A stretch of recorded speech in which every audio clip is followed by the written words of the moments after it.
নমস্কার। আমার ব্যাপারে তো আপনি জানেনই, আমার নামের মধ্যেই ভদ্রতা।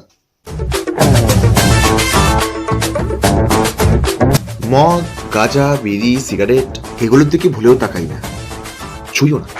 আর ওই অসৎ সঙ্গের কিছু বন্ধু পাত্তাও দিই না। সকালে একবার গ্রিন টি, রাতে একবার গ্রিন টি, এটা নিয়েই চলছি। लेकिन ये साला कर क्या रहा है? আর আমি জন্ম থেকে খুব আধ্যাত্মিক, জানেন তো। হে ভগবান আমার মধ্যে ছোটবেলা থেকে, সেজন্যই মা আমার নাম রেখেছেন হরি। আর এক্সট্রা এসে বলতে ওই টিভি খবর কাগজ লেখালেখি এই আর কি। আর কাজ বলতে ওই মাল্টি ন্যাশনাল কোম্পানিতে আছি, স্যালারি মোটামুটি ঠিকঠাক। তো আপনার সিদ্ধান্ত তো জানতে পারি? দাদি বুঝেছেন তো, মদ বিড়ি গাঁজা ছাড়া না আমার দিন কাটে না।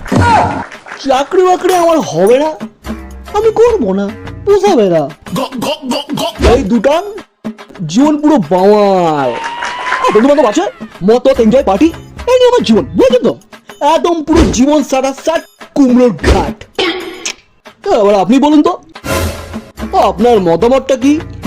ও মা, এই ডর মেরেছে। চাপড়ি, ও I love you, আমি পেয়ে গেছি আমার হাজবেন্ড, আমি তোমাকে বিয়ে করব, চলো। सारी उम्र मैं जो कर जा बड़िया